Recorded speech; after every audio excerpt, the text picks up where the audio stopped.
Saya orang Jawa dan saya suka pewayangan. Apakah wayang dilarang? Bagaimana taubat profesi dalang? Tentu saja saya sudah pernah bilang teman-teman sekalian, tanpa mengurangi penghormatan terhadap tradisi dan budaya semua suku.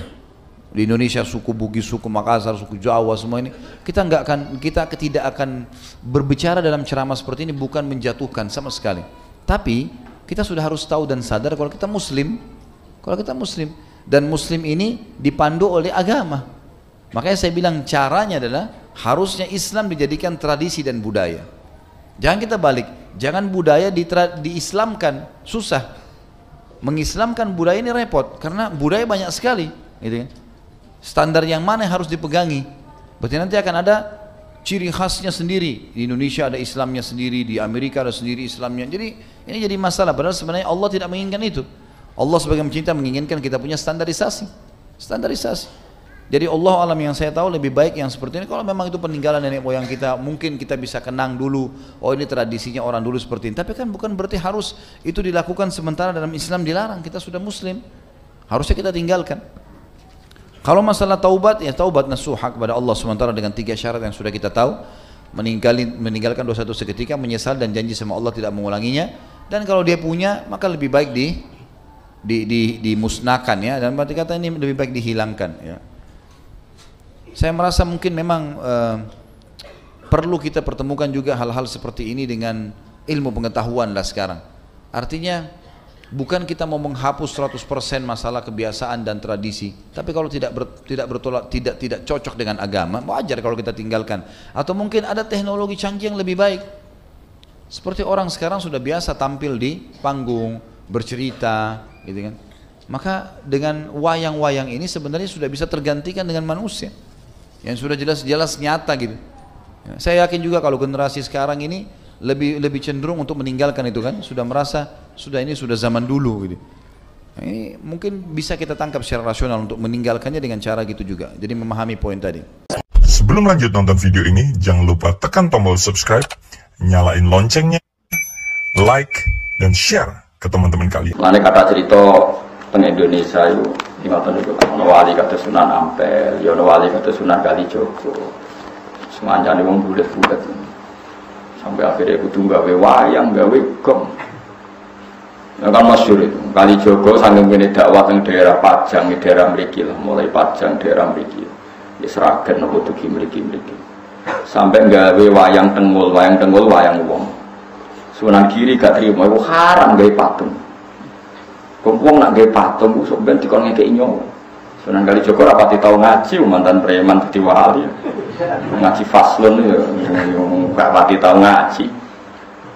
Walhasil akhirnya di tengah-tengah mbek Sunan Kudus sing luwih alim luwih senior. Ya ngene ae. Wayang itu dipeokno wae, terus dadi wayang kulit. Perkarane nak wayang tengul iku patung. Tapi nak trepes kulit itu ora kena dikeki nyawa wis banyak kabeh. Wali kula nate sowan teng kiai niku kiai alim dikeki hadiah mebel lemari sangka Jepara. Niku gambare iku manuk bangun. Apik, wis apik tenan ukirane manuk. Tapi gulune iku protok. Perkara ini pas teko langsung diketok mbek kiai. Pas gulune tok ya sithik nek diketok. Lah takok ya kok diketok ya. Mergo ben ra urip. Nak ra diketok kan nak ra diketok kan asumsine kan kono ngekeki nyawa. Lah nek diketok ini kan gak iso. Lah ngetok kok sithik wis mati to. Mergo nek dibuak kabeh ukirane elek. Paham nggih?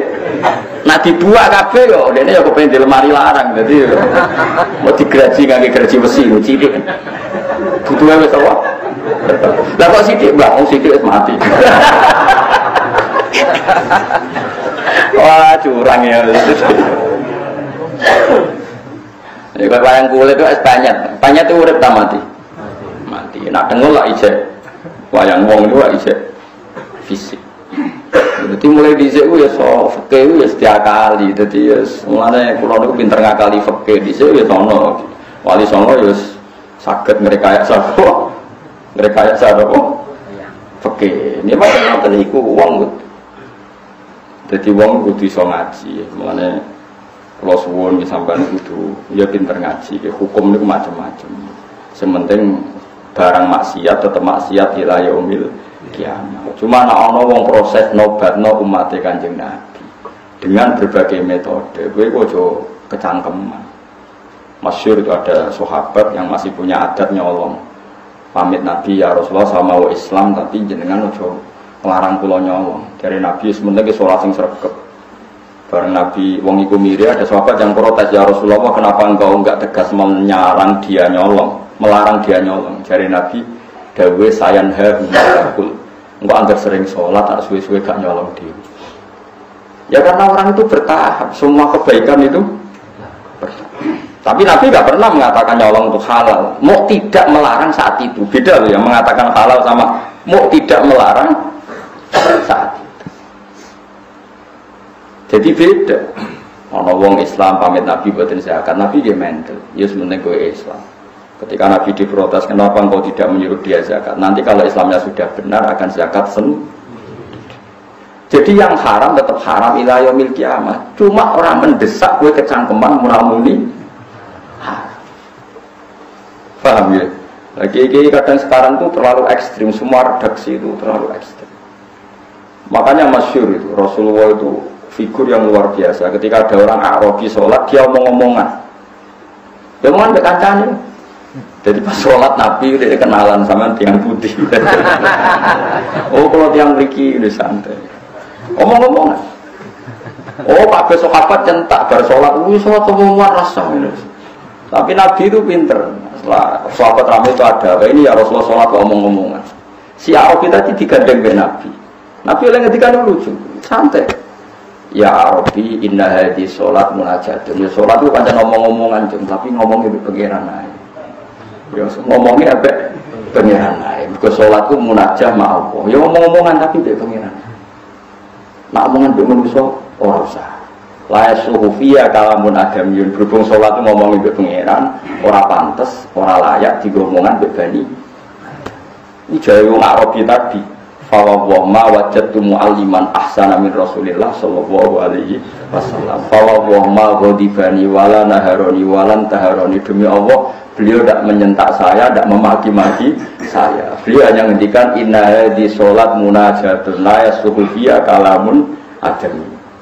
Jadi Nabi ya enak wae ngendikan. Iya cuma nyen sholat itu ngomong-ngomongan, tapi ngomongnya mbek pengen. Yo, jadi rasa ngomong kabeh.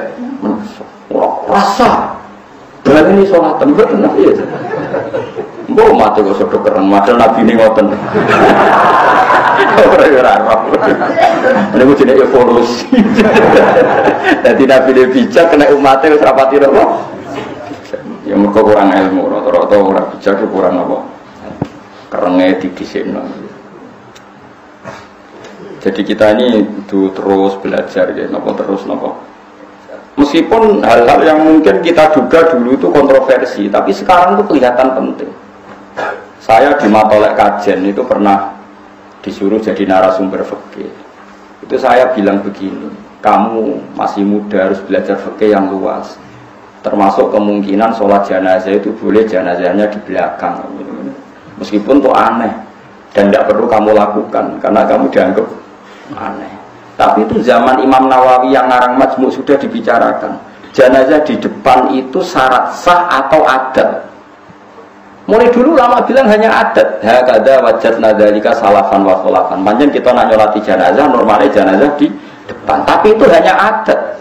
Enggak bisa kamu katakan syartus sihah syarat sah.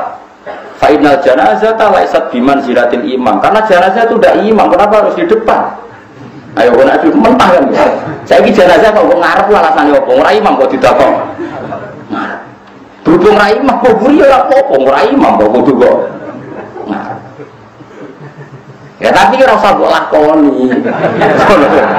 Ora usah. Tapi ini tetap penting. Sekarang kelihatan penting dalam konteks Arab Saudi.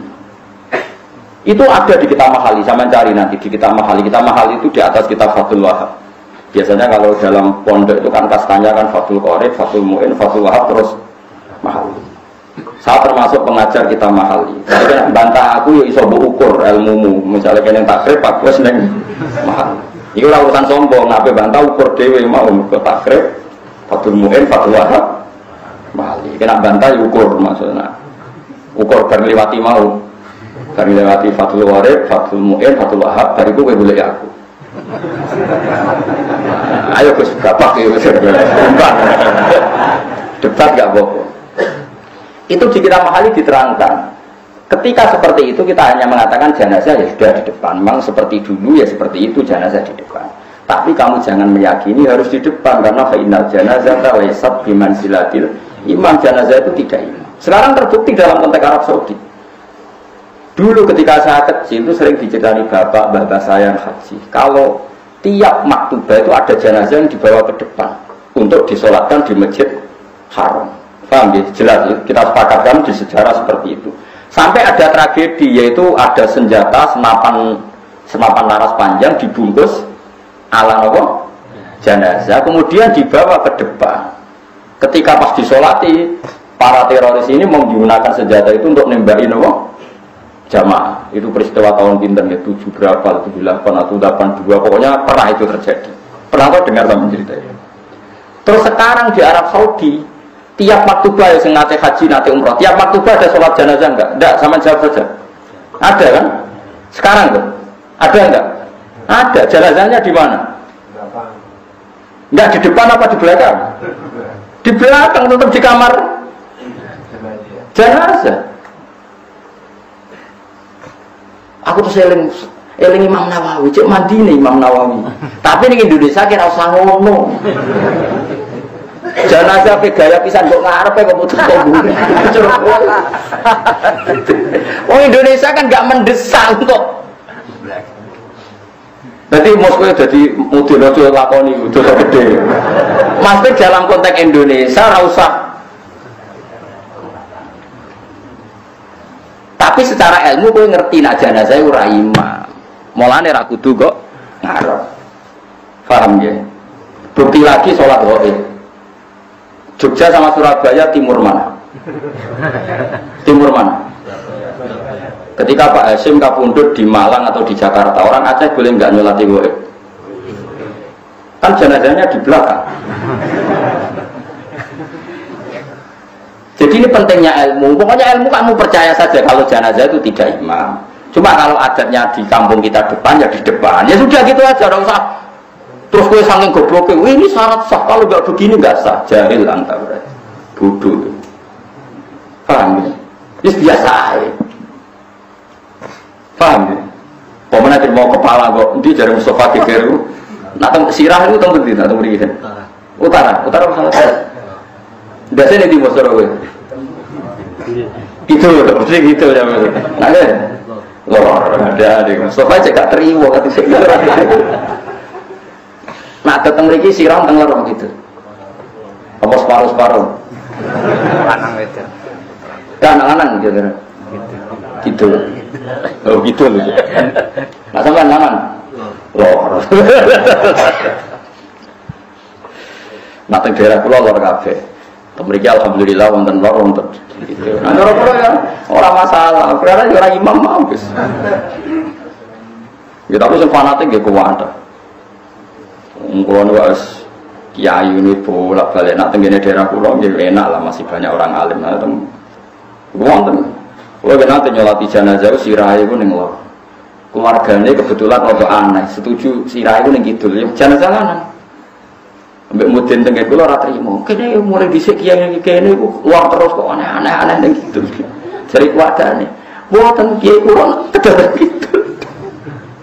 Nah, kalau calon imamnya, kalau jaga gurih, padahal si imamnya mungkin gua. Aku terus omongnya, pontek yang lakukan gitu, wong kulo kaul jenazah gak gurih, roh kemudian terima lor begitu lagi. Lalu sendiri jenis Gusbah, pun sami napa. Mana ada terima sholat lor begitu, semua jenazah gak gurih, aku roh kaulnya. Paham, menang kan? Saya mana kena bantah aku ngenteni wae takrif. Mungkin Fathul Wahab terus hati. Dari itu boleh iku loh. Mohon Gus imbang, mari berdebat no. Tapi yang ngaji